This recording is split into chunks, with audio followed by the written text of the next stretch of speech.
Hello दोस्तों, आज जो मैं आपको कहानी सुनाने जा रही हूँ ये कहानी है भूतिया चुड़ैल के बगीचे की। तो चलिए दोस्तों देखते हैं चुड़ैल के बगीचे की कहानी। एक दिन पिंकी और जानकी नाम की दो सहेलियां जंगल में लकड़ियां काट रही थी। काफी देर लकड़ियां काटने के बाद उन दोनों को प्यास लगती है। फिर वो दोनों सहेलियां पानी पीने नदी की ओर निकल पड़ते हैं। नदी के किनारे पहुंचते ही उन्हें अपने सामने एक बहुत ही खूबसूरत बगीचा दिखाई देता है। अरे, ऐसा विचित्र बगीचा तो मैंने आज से पहले कभी नहीं देखा। हाँ, तुमने सही कहा, यहाँ के पेड़ तो बहुत ही खूबसूरत हैं और जरा देखो इनके ऊपर कितने सारे सोने के फल लगे हैं। इन सोने के फलों को बेचकर हम दोनों बहुत अमीर बन सकते हैं।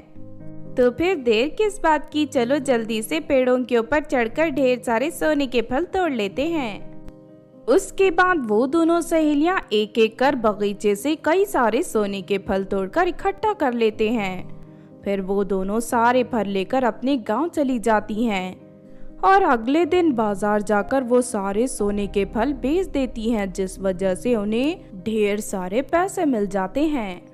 अरे, ये तो कमाल हो गया, एक ही दिन में हम दोनों की किस्मत बदल गई। मुझे लगता है हमें उस बगीचे में जाकर और सोने के फलों को तोड़कर लाना चाहिए, फिर हम दोनों को जिंदगी में कभी पैसों की कमी नहीं होगी। हाँ, मैं भी यही सोच रही थी, चलो इसी वक्त बगीचे में चलते हैं।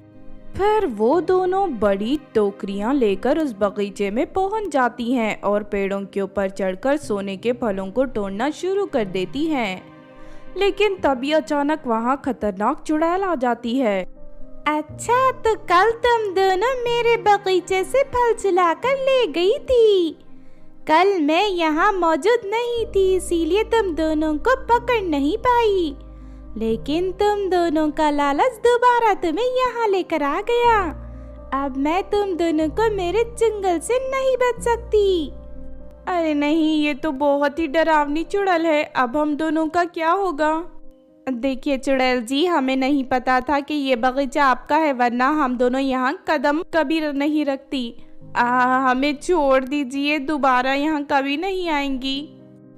नहीं नहीं, मैं इतने सालों से इंसानों के आने का इंतजार कर रही थी। आज इतने सालों के बाद तुम दोनों मुझे मिली हो, मैं तुम्हें कैसे छोड़ सकती हूँ? इतना कहकर चुड़ैल दोनों सहेलियों को दो बड़े बड़े पेड़ों में बदल देती है। अपने आप को पेड़ के रूप में देखकर दोनों दुखी होकर रोने लगती हैं। अरे नहीं, ये क्या हो गया, इस बुरी चुड़ैल ने तो हम दोनों को पेड़ में बदल दिया। अब तुम दोनों मेरे जाल में पूरी तरह फंस चुकी हो। यहाँ मौजूद सभी पेड़ पहले इंसान हुआ करते थे। मैं इसी तरह इंसानों को पेड़ बनाकर कैद कर लेती हूँ और उन पर सोने के फल लगाकर उन्हें लालच देकर यहाँ आने के लिए मजबूर करती हूँ। दूसरी तरफ मैं जब चाहे तब इन पेड़ों को इंसान बनाकर इनसे अपनी गुलामी भी करवाती हूँ। इस तरह वो दोनों लालची सहेलियाँ अपने लालच की वजह से चुड़ैल के जाल में फंस जाती हैं। इस तरह कुछ दिन बीत जाते हैं। फिर एक दिन शहर की कुछ लड़कियां जंगल में पिकनिक मनाने आती हैं। घूमते घूमते वो सभी लड़कियां चुड़ैल के बगीचे के पास पहुंच जाती हैं। चुड़ैल के बगीचे की खूबसूरती देख सभी लड़कियां उसकी तरफ मोहित हो जाती हैं। अरे, ये बगीचा तो बहुत ही अनोखा है, यहाँ तरह तरह के खूबसूरत पेड़ हैं, साथ ही इन पर सोने के फल भी लगे हैं। तभी दीपाली नाम की लड़की कहती है, और देखो, इस तरह पेड़ों के ऊपर सोने के फल लगना कोई साधारण बात नहीं है। मुझे तो ये बगीचा कोई मायावी बगीचा लगता है, हमें फौरन यहाँ से निकल जाना चाहिए। लेकिन वहाँ मौजूद दूसरी लड़कियाँ दीपाली की एक नहीं सुनती और पेड़ों के ऊपर चढ़कर खेलने लगती हैं। तभी वहाँ चुड़ैल प्रकट हो जाती है और जोर जोर से हंसने लगती है। अचानक अपने सामने चुड़ैल को देख सभी लड़कियाँ घबरा जाती हैं। लेकिन दीपाली नहीं घबराती, वो बहुत बहादुर और समझदार थी। वो चुड़ैल की नजर बचाकर एक पेड़ के पीछे छुप जाती है। दूसरी तरफ चुड़ैल अपने सामने मौजूद सभी लड़कियों को रस्सियों से बांध देती हैं। आज मेरी किस्मत बहुत जोरों पर है। एक साथ मेरे चुंगल में इतनी सारी लड़कियां फंस गई। अब मैं तुम सभी को हमेशा के लिए पेड़ बनाकर इस बगीचे में कैद कर दूंगी। अरे नहीं, इस चुड़ैल के इरादे तो बिल्कुल ठीक नहीं हैं। मुझे फौरन कुछ करना होगा। ये मेरी सभी सहेलियों को पेड़ के रूप में बदल देगी। तभी दीपाली को ख्याल आता है कि उसने कहीं सुना था कि चुड़ैलों की सारी ताकत उनकी चोटी में होती है।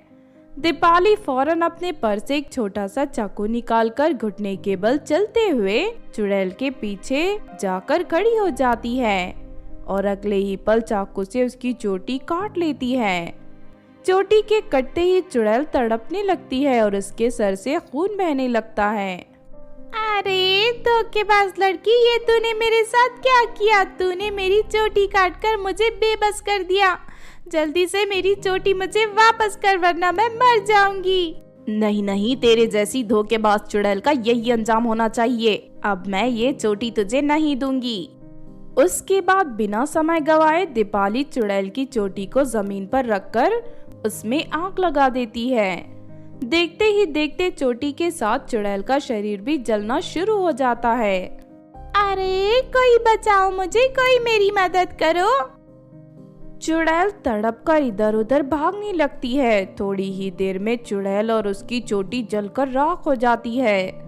दूसरी तरफ चुड़ैल का खात्मा होते ही उस बगीचे में पेड़ बने सभी इंसान फिर से अपने असली रूप में आ जाते हैं और दीपाली का धन्यवाद देकर वहां से अपने अपने घर चले जाते हैं। इस तरह दीपाली अपनी होशियारी से सभी की जान बचा लेती है। तो आपने देखा दोस्तों चुड़ैल के बगीचे की कहानी।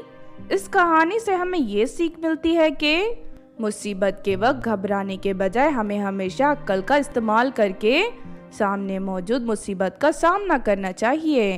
अगर ये कहानी आपको अच्छी लगी हो तो ज़रूर लाइक करें और हमारे चैनल छोटू टीवी को सब्सक्राइब भी कर लें। और हाँ दोस्तों, हमें कमेंट करके ज़रूर बताना कि आपको कहानी कैसी लगी।